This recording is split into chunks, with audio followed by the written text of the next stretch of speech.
Well, one of the star witnesses during the House impeachment hearings was Lieutenant Colonel Alexander Vindman. Remember him? He was the guy who gets extremely upset when people call him Mr.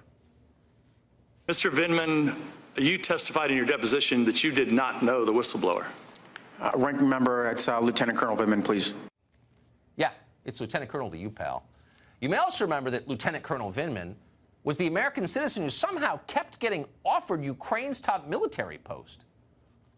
You went to Ukraine for the inauguration? Correct. May 20th.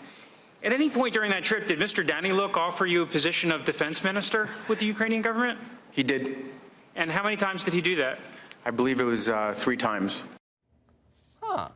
Just a quick test. You could administer it to yourself. How many times has the Ukrainian government offered to give you control of its military? Oh, 0? Mr. Vindman's been offered 3 times. Pretty remarkable. But here's something even more remarkable. This show has learned that even after saying what you just saw, even after testifying against his boss, the president, even after admitting a foreign power keeps trying to recruit him, speaking of recruitment by foreign powers, Mr. Vindman is still serving on the White House National Security Council right now. Hard to believe that, but apparently it's true. And he's not alone either.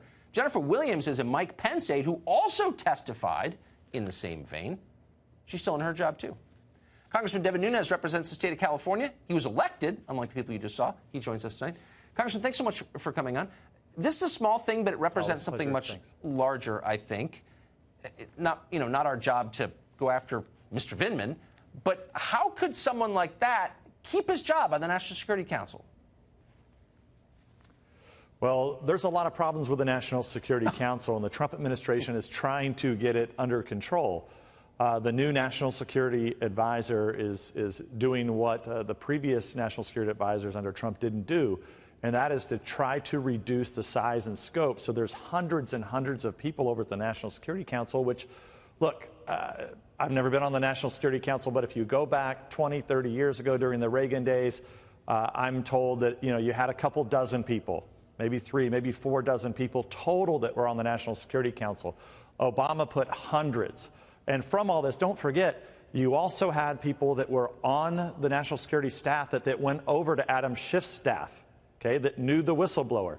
Vindman, the guy, he served his country. That's great. He wants to be called lieutenant colonel. That's fine. His brother's also there as a lawyer.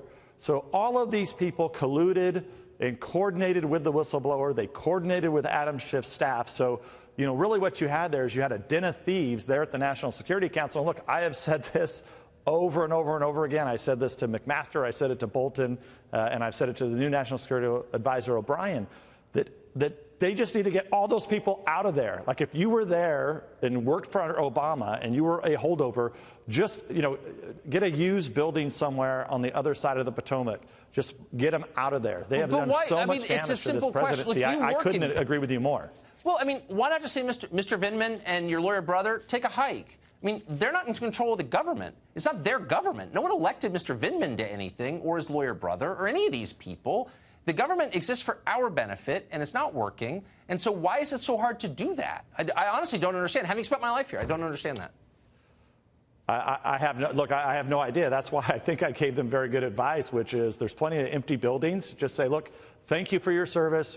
Just get off the premises because they've done nothing but spy on them. Right. Well, and that's maybe he will at some point. Yeah, I'm sorry to vent to you. I know it's as frustrating from your vantage as it is for ours, but it's it is very much still on your staff. And look, I also think Tucker, there's more going on here. I listened to your opening monologue and your discussion with Kim Strassel.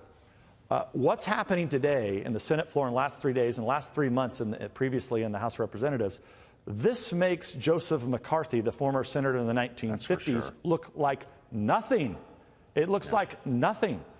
Remember, this is a man who has accused, Adam Schiff has accused, and Pelosi, the leaders of the Democratic Party, have accused me of being a Russian asset, Tulsi Gabbard, a Democratic candidate, of being a Russian asset, the Senate Majority Leader of being a Russian asset, Donald Trump of being a Russian asset. I think he even accused you of being a Russian asset. He certainly did. And can I just say, the irony is this city is brimming